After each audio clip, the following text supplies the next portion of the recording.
Hey, this is Mo, and this is the 26th out of 100 micro power-packed episodes to give you everything you need to grow your book of business, your relationships, and your career. Now, this is our sixth set, and this is the first video in this sixth set. These 5 videos together are going to be about what we call building everything together. What that means is it means you're going to co-create the proposals and the contracts and the way that you're going to do business with your clients in a way that they get some incremental buy-in on how you're going to do the work. And this is incredibly powerful. The science behind it is called the Ikea Effect. I mentioned it in some of our earliest episodes, the second set of 5 that I did, where we talk about the optimal buy-in process to a client. We're going to go much deeper in this set of 5 episodes because I want to show you exactly how to do it, which I'm going to dig really deep into. I'm going to show you how to do it in formal processes when there's a lot of limitations in how you can interact with the client, like when there's a very formal RFP driven by procurement or others or things like that. I'm also going to show you what do you do when things don't go well, or when it makes progress and then you go 2 steps forward, 1 step back. What do you do? I'm going to show you exactly how to decode that, know exactly what happened in the 4 major missteps that can occur or slowdowns that can occur, and exactly how do you overcome each obstacle when it presents itself. These 5 episodes are going to be awesome.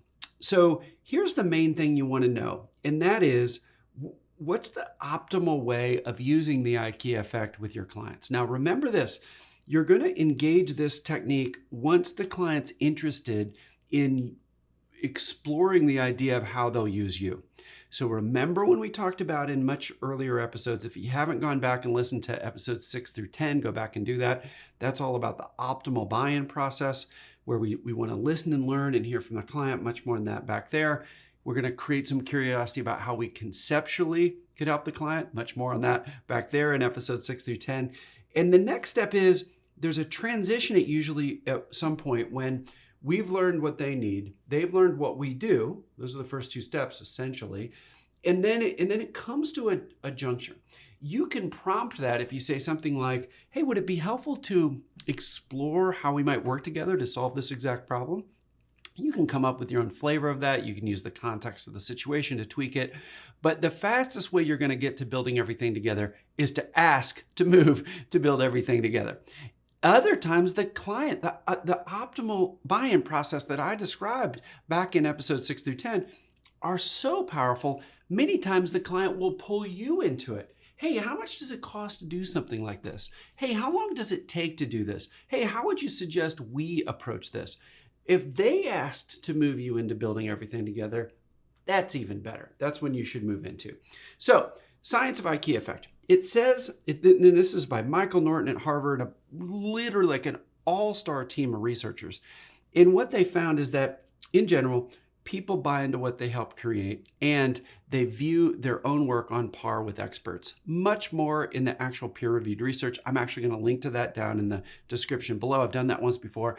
This is the only thing I'm going to link twice to in this series of 100 videos. It's so important. If you didn't check out the last time, this research is actually quite readable. It's quite digestible, and I suggest that you click on the link down below and actually download the peer-reviewed research itself based out of Harvard, and it is absolutely fantastic and compelling. You got to dig through some statistics. It's peer-reviewed research, but you can skim over that. It's really good, and it'll cement the learnings in your mind. But the nut of it is we buy into what we help create, and we view our own creations, our own work product on par with worldwide experts. If you know that, that's 80% of it. So how do you do that when it comes to talking about your work? Well, there's 4 incremental yeses, 4 incremental co-creations or incremental buy-ins that you want to get to succeed. I'm going to cover these in the next 2 videos in much more detail, but real quickly, there's a logical order to these. And by the way, they link back to whole brain thinking and the Herman brain dominance instrument, which I've covered before too. You want to go back and check that out if you haven't seen it. The 4 incremental yeses you're looking for are, I've got the goal that we're both aligned on the goals. We're both aligned on the timing or the process. We're both aligned on the teams and the teamwork that will be involved. And we're both aligned on the investment and the ROI that the client's going to make and get. Those 4 incremental yeses, goals, process, team, investment, are all you need to get yeses on for the client to be super excited to move forward with you, and actually in many cases pull you along to get those contracts sent over right away. It's really cool. All right, so we've covered the Ikea Effect. We've covered the 4 key steps. We've covered the next couple videos that are coming up. Don't forget the link down below with the Ikea Effect. Check it out. It is worth the read. So what I want to finish with is what to avoid and what's your key takeaway. What's the trap to avoid and what's your key takeaway? The trap to avoid. I want you to forever never say to a client, hey, can I send you a proposal on that? When you do that, your investment is going to go up 10x. Their investment goes up none. That's bad. Because all they have to do, and almost everybody, nice people, are all going to say yes to that. They may not be interested at all. All they have to do is say, sure. In that fraction of a second, that's all the investment they need to do. Unfortunately, the investment you need to do to write a proposal might be 10, 100, 200, 300 hours, depending on your business. Your investment's gone up through the roof. Theirs hasn't gone up at all. You have no idea if they're interested or not because of the gap. What building everything together does, I'm going to teach you how to do it in the next couple of videos, is it starts to engage them. And you win either way. This is your key takeaway. If you say, hey, could we meet again and really pin down the goals of this project? And after that, I'd like to, based on that, and I want to get that really right, then we could propose a timing that I would love your reaction to and see if it fits what your needs are. We could think about the team, and then once we know the scope and the timing and the team and all that, then we could come up with a pricing, and we know we'll pin it down the first time if we get those 3 things built out. Could we meet again for 30 minutes and just flesh out those first 3 questions, making sure we're aligned on the goal, the process, and the team? Well, if they say, gosh, I can't spare 30 minutes, it's really busy right now, I'm just not sure it's the right time. Great. You're out in 3 minutes, and you can find other ways. You're out, and I don't mean you're out on the relationship. You're out on pursuing that project that was never going to land anyway in a 1-minute conversation because of that request, which is fantastic, right? Why do you want to go off and spend hundreds of hours writing a proposal they didn't want anyway? With that question, you can get out of this pursuit right away, but still invest in the long-term relationship with them, having their best interest in mind. If they say, that'd be great, I'd love to do that, well, that's a huge win. So by just asking for their engagement up front, you can change the exact way I just role modeled it. But if you can do it in a way that makes sense for you personally, for the client, and given the context going on, if you ask for their engagement and they say yes, they're interested. If they say no, thank goodness you don't have to try to pursue this and spend tens or hundreds of hours writing a proposal that they never were going to look at anyway, and wasting time and energy and stress following up, trying to push a rope when there was nothing there to do. You want them pulling you along. Last words of wisdom. I was with a strategic partner of ours, and we were calling on a very large organization, CEO and executive team. And because they had an expertise that we didn't have, I had gotten a call in from their board, from a board member, and said, hey, I think we need your help. And I pulled in this other partner of ours that has a very complementary consulting offering to our training. And we went to New York and we met with the CEO and executive team. And at the end of it, I suggested this exact thing. They seemed really interested. Conceptually, they needed both of our services. They needed them right away. This was a lot longer story, but there was an urgent need to get our involvement. And at the end of it, I said, yeah, could we put in a 1-pager what we think we heard today, because we spent about 3 hours with you, with the goals and the process and the team, and we can even come up with at least at first, a range of investment to run past you.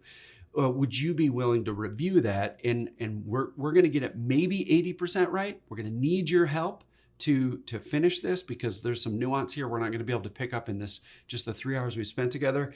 And would you be willing to edit that, and let's get it right? Because if we get that 1-pager right, the whole project that's going to take a year, that whole thing is going to roll downhill. It's all about the work on the front end to get it right. And they said, sure, we'd do that. We were in the airport on the airport with my strategic partner. He's like, there's no way those guys are going to spend time reviewing that. They don't have time to do it. Let me tell you, We spent a lot of time the next workday on that one pager, back and forth, probably 8 or 9 rounds. We got it as good as we could. We actually labeled it 80% right at the top. In the email, we said, use the word need, we need your investment on this, your time on this to make sure we've got it right.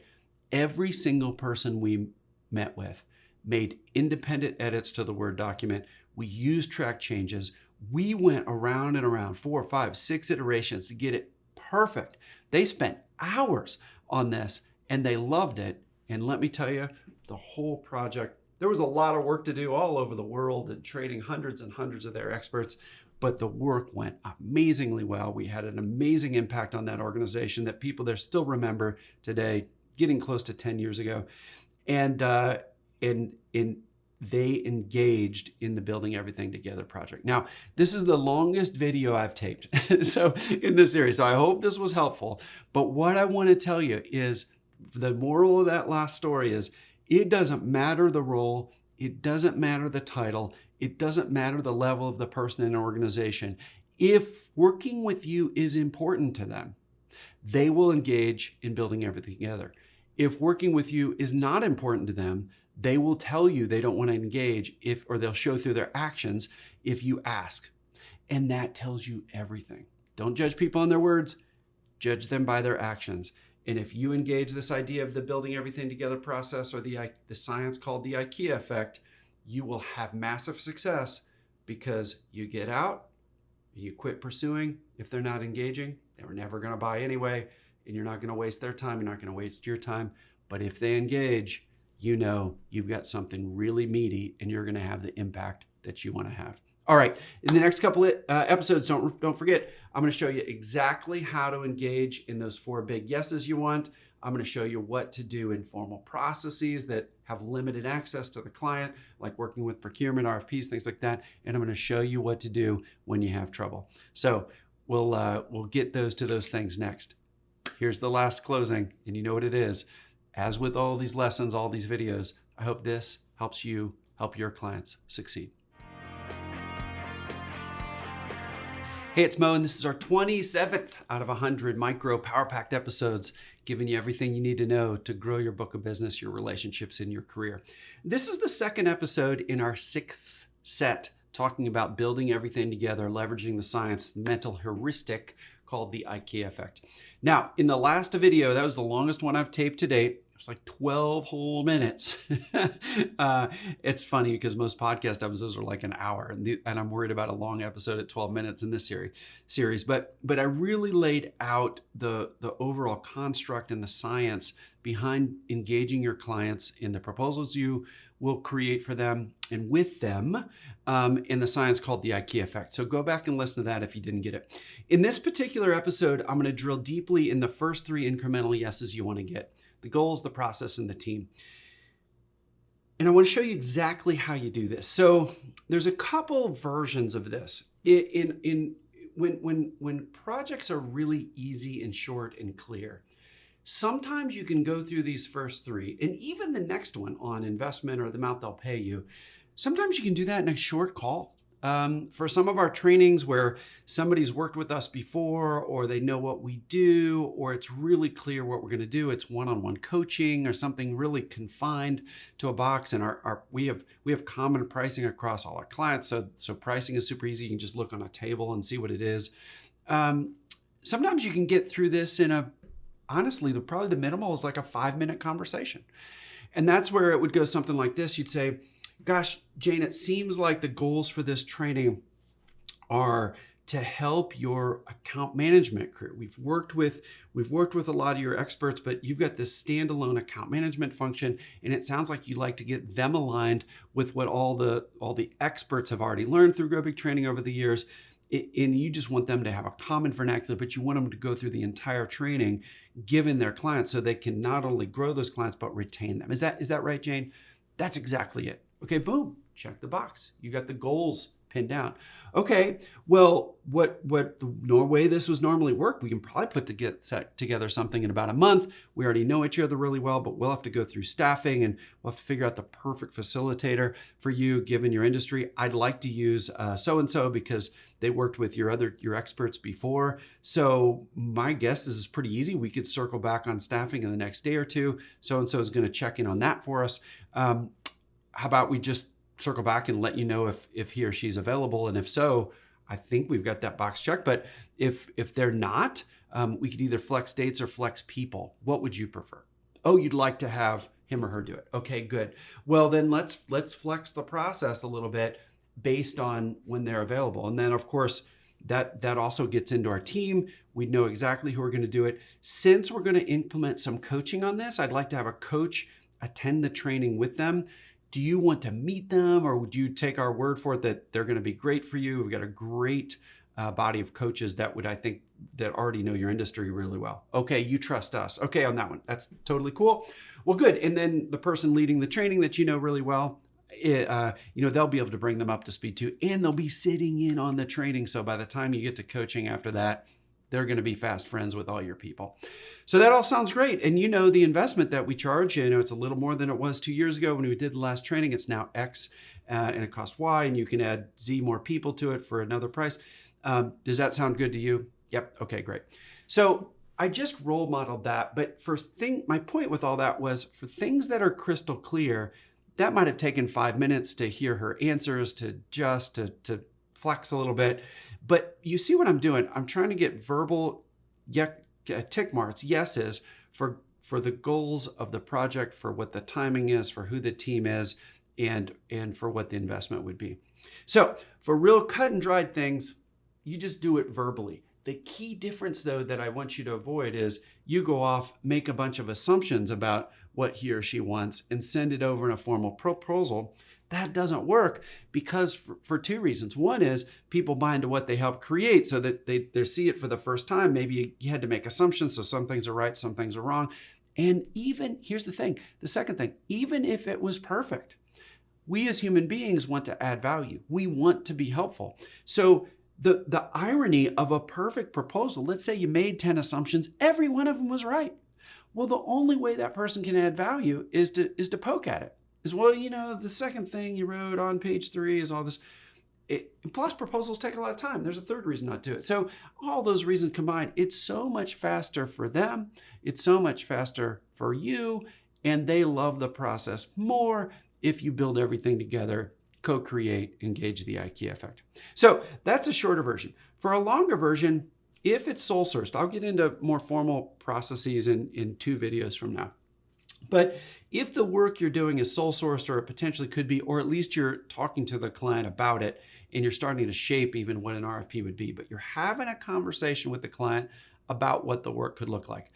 If it's more on the formal end, if it's bigger, if we're talking about multi-month, multi-year, big programs that you're working with them, it could be dozens or hundreds of people on your team working with their team, like the really big stuff. What you want to do with those is you want to be in a room with them for like half a day. Now, I'm making up that number. It might be less, it might be more. It might be a Zoom room, it might be a real life room. But in general, when things are really complex, you're best in person, you're best with a big whiteboard, you're best with dry erase markers, pretend this is a dry erase marker, and you're both at the whiteboard figuring out what are the big blocks, which things go first, when do you need quick wins to take to the board or whoever. What things can be delayed a little bit? Who are your people that you're bringing in when? When is the annual cycle of this business, and how does this fit in with the annual cycle? Like healthcare is a very annual cyclical thing. Certain consulting arrangements are very cyclical because you got to do timing around the business processes of the organization or board meetings or things like that. So what I'm saying with all that is for bigger things, you want to knock it out all at once. What you might do in those situations is you might be working with somebody a level or 2 down for the approver, but you line up a day where your key people and their key people can get in a room and map this out, and you've got it timed where 3 hours after you start or whatever, the approver comes in, looks at the whiteboard, and what's beautiful about this is you're sitting shoulder to shoulder with the client team that's actually gonna that both your team and theirs that's actually going to be doing the work, and you're both co-presenting to the decision maker, here's how we together would like to do this. We hashed out this, we came up with that, we had a creative idea here, we moved this timing there so it met your needs because of your input you gave us. And by doing that, now they're people along with you. They're people who know the business and are actually going to do the work that they trust. You're people who are the outside experts and whatever we're talking about, whatever offering, you're presenting to them together. And that is a beautiful way to co-create. Much better in person if you can pull it off. If you got to do it virtually because where people are situated around the world or for whatever reason, then that's okay too. But in general, the bigger pursuits need more people involved, and you generally have like 1 level or 2 level below the decision maker. We call that N-1, N-2. You generally have them helping with how this would work, and then you're presenting upwards when the time is right. All right, so here's the trap to avoid and the key takeaway. I'm going to link down in the show notes a killer interview that I did with a guy named Mike Duffy, by the way, where he talks about building everything together. He was one of the top internal business development support people at a high-performing law firm, global law firm called King & Spalding. They've just been doing amazing work over the last several years. And now he's over at a private equity firm called Crown Capital. So Mike loves building everything together. He's quite expert at it. And in this interview, I'll put down in the show notes, he and I go back and forth about how he uses it with some real life practical examples. And I really love his take. And it's a little different than what I shared here. So if you want to go deeper, click that link down in the show notes. Okay, so here's the trap to avoid and the key takeaway. Trap to avoid. It is so easy to think for different reasons I shouldn't engage the client in co-creation. Maybe it's you want to retain your expertise and you're the ones that should tell them what to do. Maybe you're afraid to ask. There can be 100 reasons. Get rid of those. Get rid of those.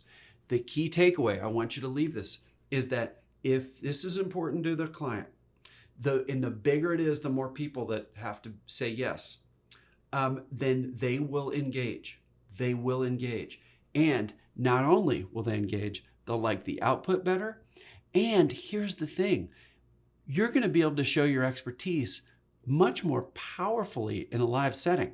It's almost like a magic trick. When I gave the example of we're all in, several of us are in a big room, we got the whiteboard, we're co-creating. It's when the client says, hey, could we move that process step up 3 weeks because of whatever reason? It's in that moment on the fly that you're really going to be able to show your expertise. You're like, you know what, we've never done that step that fast. I just don't think it's possible to retain quality and do it in 3 weeks.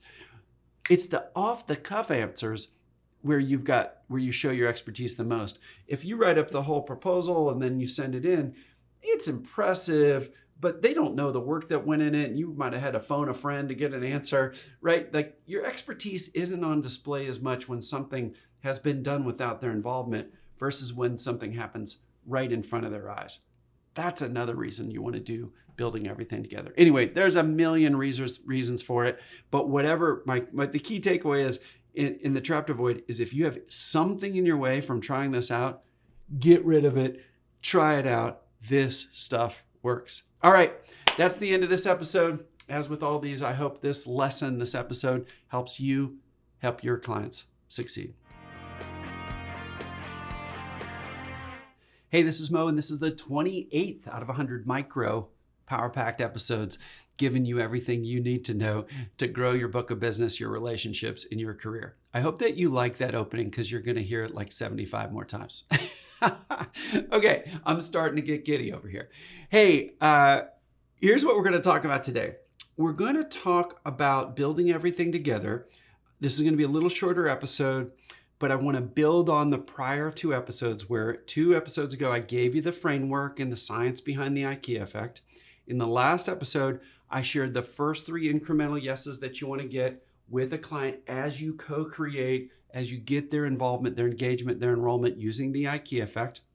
And those first 3 were agreement that we've got the goals right, agreement that we got the process right, agreement that we got the team right. The last one of these is what we're going to talk about today. And that is agreement that we've got the investment right. Now, why is that last? The amount they're going to pay you and your articulation and engagement and agreement with them on the ROI they're going to get back, even if it's ballpark back of the envelope. The value goes in both ways, and hopefully you're going to provide 10x the value of whatever they pay you or more. The conversation about investment is the one that's missed the most. And that's why I want to have a whole episode on this one step. Think about it. The last episode was on 3 steps. This one's on 1. That's why it's so important. The reason the investment conversation is last is that the client needs to understand what's the outcome I'm going to get? What are the goals? How much effort is it going to take time-wise and team-wise? The first 3 incremental yeses. To evaluate and understand the value that they're going to get for the price that they're going to pay. The trap to avoid here, I'll cover this one a little earlier than in most episodes. The trap to avoid is avoiding the financial conversation. A lot of people do it. They only want to cover the financial conversation in writing. I want you to cover it verbally. And that's the biggest key takeaway. I know I'm covering these 2 things earlier in this episode than most, but it's so important. I want to put it up front. Avoid your inclination of avoiding talking about money. Lean into it. That's your key takeaway. So here's how you do it. At the point that the client's agreed, yeah, the goals are right. Yeah, this process is right. Yeah, I'm really excited about this team you've put together and how they're going to interact with my team. At that point, now you might have to go back and run it through your pricing models and talk to your pricing people and talk with the team or whatever. But at the point where you've got an actual number, a specific number, I want you to share it verbally with your client. Here's how you do it. Hey, Sammy, I'm really glad we've got everything pinned down. The team has worked so hard today to nail down our goals and our approach, our process, our team, everything else. What I'd suggest next is give us a couple days. I'd like to go back to our pricing team and I want to model this out. Like we've talked, the broad range of how much this project typically, the investment typically is from X to Y. You already know that. But I really want to pin that down. And now that we've got all these details, I can go back to our pricing team. We can run it through our models and I can give you a precise number. What I'd suggest is we pick a time right now to meet up in about 2 days. I happen to be free at 3 p.m. our time on Friday. If you are, I've got some other times we could look at early next week, but I'd like to pick our time now to talk about the investment. And what we'll also model is what we think the ROI or the value of this project might be. Those are going to be ballpark. We've already talked about this a little bit, but given that we've got all the details, I'd love to share that with you too. How's that sound? So you want to you either want to share the pricing verbally in person, or if you can't know it right then, you want to pick a time to talk about it verbally. Why do we want to do this? We want to talk about finances in person because you just don't know what they've got in their head. You've probably given them a range at this point in this given scenario I'm talking about, or they wouldn't be talking to you, or at least you should have given a range so at least they know the ballpark. But once you get down to very specific numbers, that's where the articulation and the way that you talk about the money is actually more important than the dollars and cents themselves. They've probably got a bigger number in their head than it's going to be anyway a lot of times. So you want to just have that conversation. So with confidence, you can say, we're going to charge X and we're going to get you Y, either some improved, if we're going to make you money or we're going to save you money, typically. So my whole point with this episode is, and it's really simple, engage in the pricing conversation eyeball to eyeball. Do not, trap to avoid, do not write up some big fancy proposal and it's got everything in there and then you send it over the wall and you hope and pray and cross your fingers that that's going to work out. You want to have money conversations eyeball to eyeball. So that's my last lesson in this one is on the investment. If it's the easy version that I shared in 2 episodes ago, just do it right there in that first call in the first 5 minutes, share what it is and get the reaction and you're done. You're done talking about money. You're going to get a reaction. It's either going to be good or if it's not okay, you want to know either way. You can lower the scope if the price is too high. You get the verbal commitment if it's good, but have the conversation in person. So I gave the easy version of doing that 2 episodes ago. In this episode, I gave it's a bit heavier lift type of project version. Either way, the point is have the conversation eyeball to eyeball. All right. Here's what we're going to do next. So, well, first of all, in the show notes, I'm gonna put a link to a video that I recorded with a guy named Jeff Berardi. Jeff is an amazing human being. He's a good friend. He was CMO and CBDO at a major worldwide law firm and a major worldwide consulting firm. So he sees professional services from all angles. He loves the building everything together model. And in the link I'll put down in the show notes below, we go back and forth on it, and he shares how he applies it in his work. And it's just, it's a great overview. And Jeff's a great person. He delivers a lot of unique insights in how he personally uses building everything together in the show notes below. So if you want more, click on that link below. Okay, so here's what's coming up next.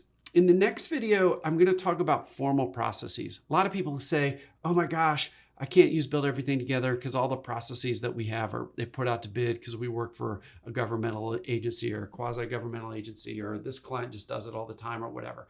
No, you can use building everything together in formal processes. I'm going to show you how to do that next. In the video after that, our fifth and final episode in this 5-video set, I'm going to talk about what do you do when things don't go well. You're building everything together. You took 2 steps forward, but 1 step back. What do you do when there's that 1 step back? I'll show you exactly how to do it. There's 4 major things that can happen. I'll show you how to handle each one. All right, that's the end of this episode. As with all these, I hope this one helps you help your clients succeed. Hey, this is Mo, and this is the 29th out of 100 micro power-packed episodes giving you everything you need to grow your book of business, your relationships, and your career. Man, we are making great progress. In this set of 5 episodes, this is our 6th set, it's the 4th episode in our 6th set of 5, and this is all about building everything together. Engaging some science, mental heuristic called the Ikea Effect. Really powerful, and if you haven't seen this in the prior couple videos, it basically says we buy into what we help create and we view our own work product on par with experts. That's why you want to engage the client into building the approach that in the way that you'll do the work with them. Now, here's one of the most common questions I get about the Ikea Effect and building everything together. It's like, hey Mo, sometimes we have really formal proposals that we have to create. It's very limited in the access that we have to the decision makers or how much we can engage with the clients. So, and here's what people say. So I cannot, and they'll say this like with like it's a black or white binomial 0 or 1. I can't use the Ikea Effect, unfortunately. Throw it out the window. I don't want you to think that way. In fact, unlike a lot of our videos where I put a trap to avoid near the end, I actually want to do the trap to avoid now. Don't do what I just said. So here's the thing. It's a mindset shift. If you view the Ikea Effect as you cannot do it in formal proposals and you can do it when it's informal or sole sourced, then you're comparing things that are never the same at the same time. What I want you to compare formal proposals are, don't compare it when you can use the Ikea Effect more at other times. That doesn't make sense. I want you to compare your ability to engage the Ikea Effect with other competitors that are in the formal process. Here's another way of looking at this. While your ability to engage building everything together or the Ikea Effect in a formal process is limited, it's very true. Still, the science is still sound. The procurement officer leading the project, the decision makers that are going to read proposals, the people that are influencing who's going to win this work, they still have the Ikea Effect in their head. It is still a mental heuristic. So what I want you to focus on, here's your key takeaway right up front. What I want you to focus on is just engage the Ikea Effect as much as you can. So don't say, I cannot do it because it's not as good as the other instances when I could. Instead, think, how much can I do it? When can I engage the client in making some simple decisions? So let's walk through a formal RFP process and just talk about, we'll brainstorm a little bit. I'll brainstorm here a little bit. I know you can't say anything back, but just pretend we're brainstorming. Think in your own mind about what are all the different ways you could engage the Ikea Effect. Again, not as good as when things are sole source, but you could still do something in a formal process. Let's walk through it. Well, you usually get a question and answer period. Ask a lot of questions. Ask specific questions, ask nuanced questions. Let me tell you, as somebody on the other side answers those, they will notice if you ask better and more questions than anybody else. You're engaging the Ikea effect even though you never talk to them. Okay, let's take a step forward. Let's say you're writing the RFP, you're writing the proposal, at this point, and you've got a nuanced question. Ask the person that is in there that you're allowed to ask questions, if it's possible. Ask them a question. Now, sometimes there's a set question period, but many times there's not. There's the ability to call or email somebody and say, hey, as we're digging deeper into this, I've got 3 questions. And you could either ask for a phone call. Many times people will call you back, or you could say, hey, I know phone calls aren't allowed, but you had your email in here. We've got 3 really specific questions. We could accomplish, in question number 1, we could accomplish your outcome in either approach A or B. Number 2, the team can look like A or B. Which one do you like better?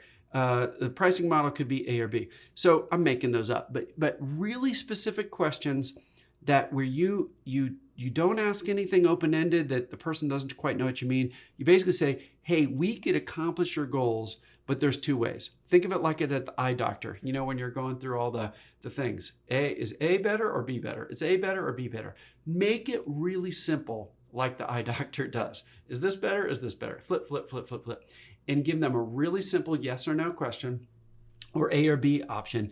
And as they answer back, Ikea Effect's kicking in. We really like A. Or they might say, hey, can you actually propose both of those? That's a good idea. Every single response back is a little bit more co-creation. Again, within the realms of the formal process.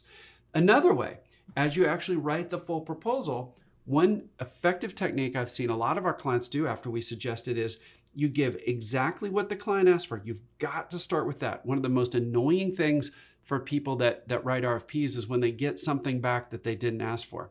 So you've got to give, but without an alternative. So you've got to give them exactly what they asked for. But you can also say, hey, we've thought about it deeply. We think there's another way of structuring this that would accomplish the same outcome and might be better for you. Now, you only earn the right to give an alternative in a big, heavy way like this if you've started with exactly what they asked for. But if you do that, that's really interesting. Now they feel like, well, gosh, they gave us exactly what we asked for, but here's this completely way of looking at it that's really interesting.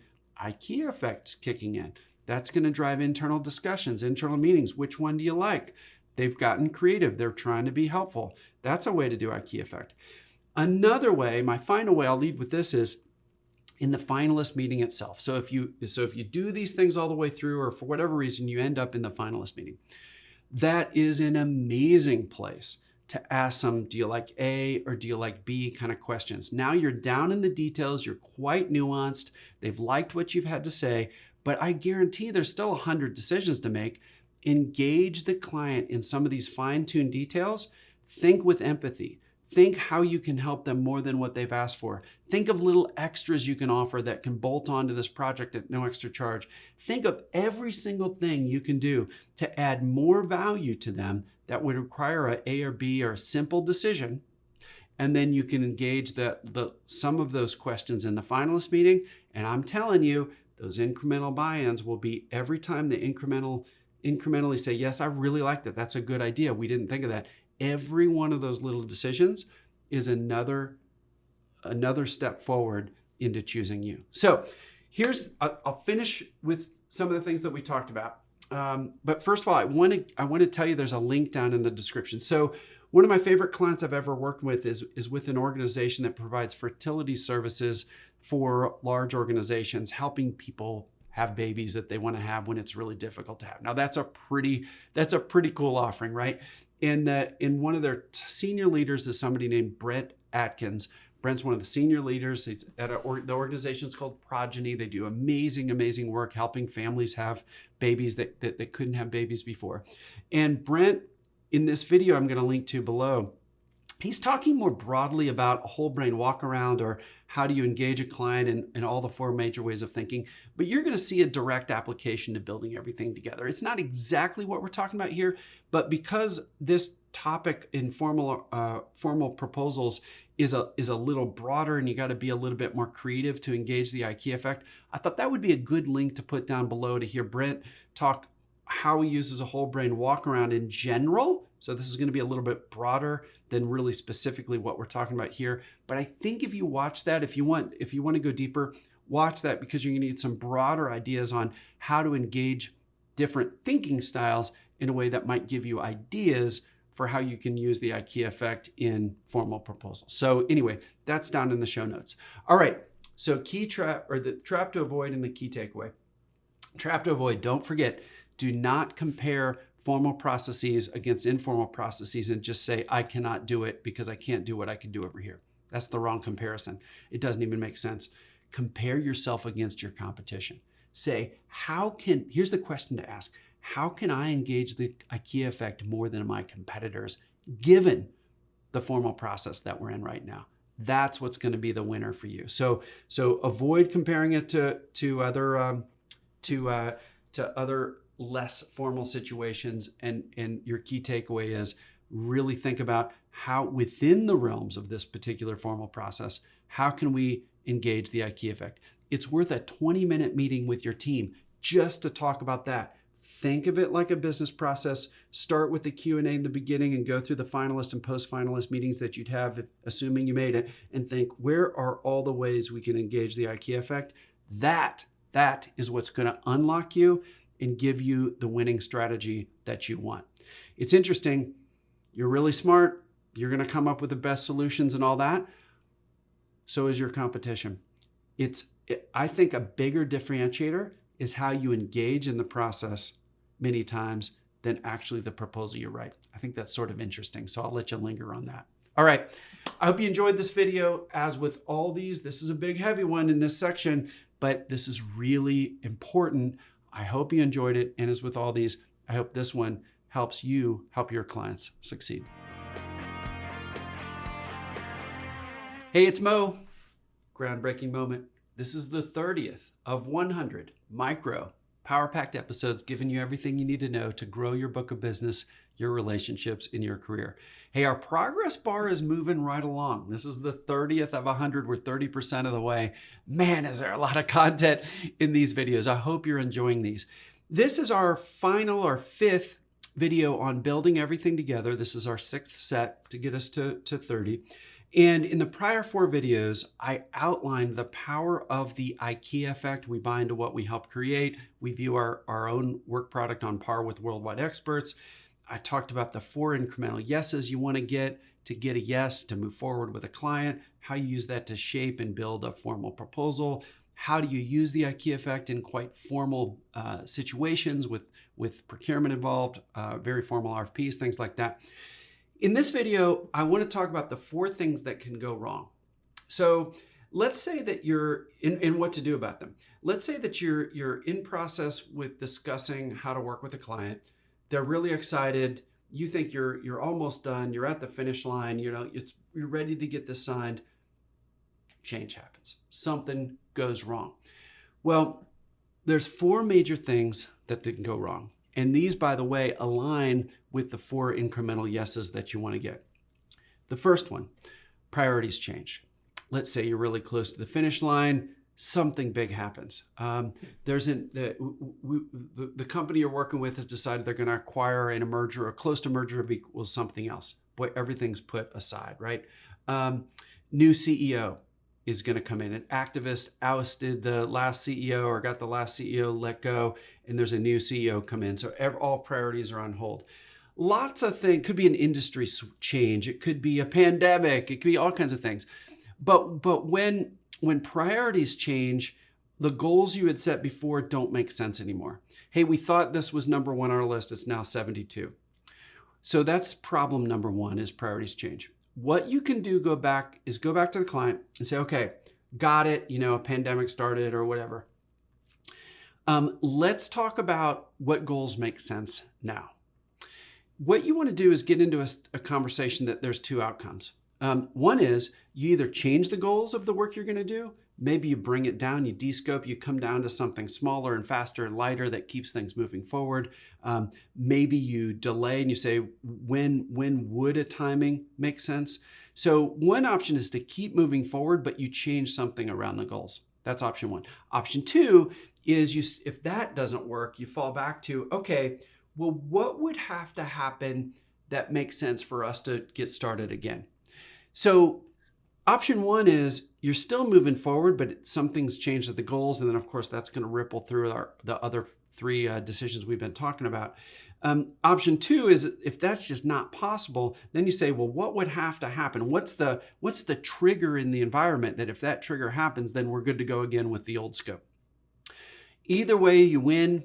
You don't win as well as you did before, but you want to get as much out of this, out of your work possible, and you want to be as helpful to the client as possible. So getting in that dialogue is very helpful for them too. Everybody wins. You may not get as far as fast as you wanted when priorities change, but you just want to retain as much as you can. Think of that old Viktor Frankl maxim in Man's Search for Meaning. We can't control what happens to us, but we can control how we react to it. So don't get off put if you only have to start with 10% of what you thought you had before. You can't control these big priority shifts that happen at organizations and in the marketplace. Just fall back to whatever makes sense, either doing less or gosh, it could be doing more, but some kind of change in scope or some kind of change in timing is how you handle that one. The second big issue you might have is the timeline changed. We thought we could get this done with you by September. We now can't because of whatever happened. There's some kind of change in the timeline. But in this case, the goals are still okay. Well, you go back to the Gantt charts, you go back to the timeline, you go back to the steps on this one, and you just find new timing that works. This one's usually a lot easier than the prior issue that can happen when big systemic priorities change. So here the goals are still good. Everybody's still excited about the work you're going to do. Here you're just tweaking projects, and you just, with empathy, with helpfulness, you just go back and you just tweak things around, and that's usually pretty fast. The third thing, the team changed. Now this can be on your side or their side. So sometimes the team will change on your side where, say, the person that was going to lead this project that the client's in love with, they left to go to another organization, or their parents are ill, they can't work for the next 3 months. Like crazy things can happen. Well, there you want to get in a conversation, find the next best option, bring them up to speed. Heck, maybe it's somebody even better. On the client side, what can happen is, typically on the team side, is usually somebody that was not going to be in the approval process now is. Hey, my boss wants to get involved with this.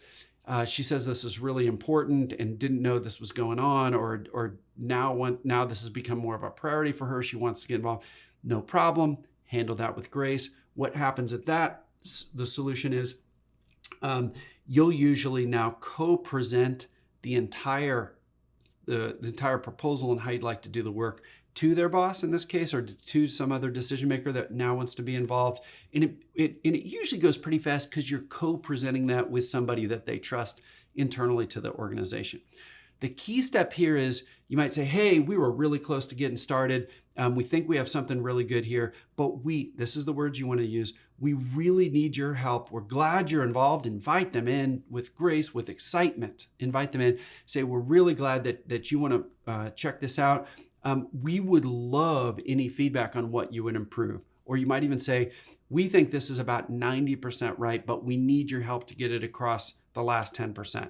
So use words that, whatever you think makes sense given the context, but use words that invites and in some cases even lightly requires their attention to make edits. The last thing you want to do is give it to them and say, this is perfect.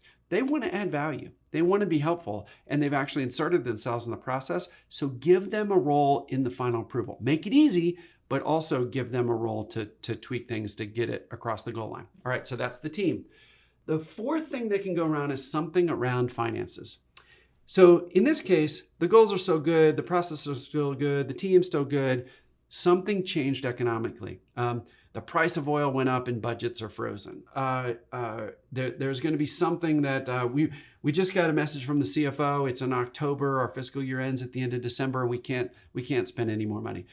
In these cases, what you want to do is, because everything else is still good, get into a conversation about the economics and find a solution that works for them and works for you. It could be simple things like delaying some payments.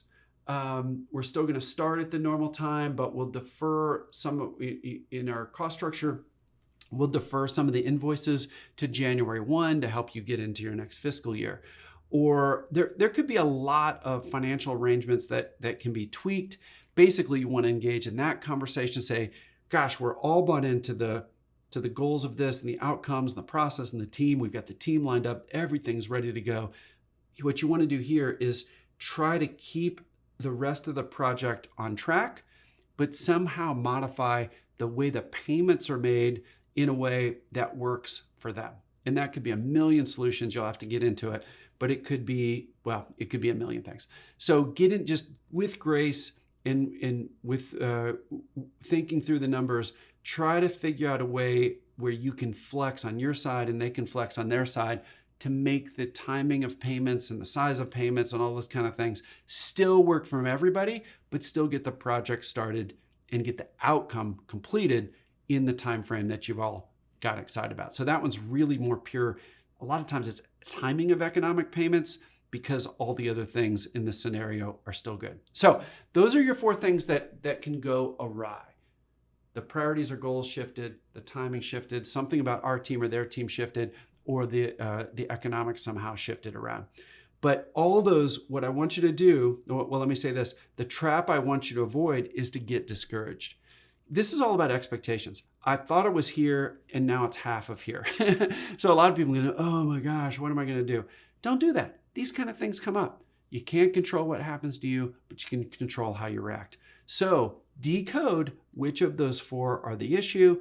And then what you do is with grace and empathy and just extreme helpfulness, you go back to the client and you basically co-create the solution. So you engage the Ikea effect while you're engaging the Ikea effect to help everybody achieve what they want to achieve. And having those 4 things in your mind all the time always comes down to one of those 4. And those are the things that then you can overcome once you know what it is and you work with your clients to help them help you come to the right conclusion. All right, so that's the end of this episode. Another sort of longer one, pretty meaty stuff. Hope you enjoyed this. And as with all of these episodes, oh, hey, I almost forgot. Sorry.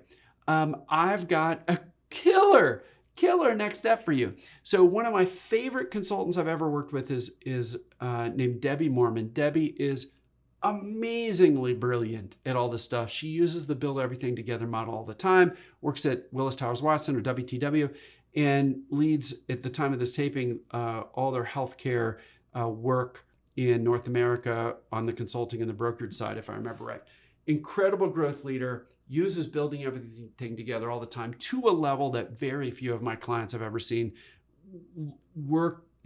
use this technique at this level of effectiveness as Debbie. In fact, almost everything Debbie does is to a ridiculously high level of effectiveness. So I'll put a link down in the show notes to an interview that Debbie and I did where she talks about how she uses building everything together. And just like the prior couple episodes of other folks, Mike Duffy and Jeff Berardi, this is really, really powerful to hear how an actual person that we've worked with uses building everything together with their clients in the context of the world that they work in. So really cool stuff with Debbie down below. High recommend. It's an A+++ episode. All right. So with that, I almost forgot that. I'm glad I remembered. So as with all these episodes, I hope this one helps you help your clients succeed.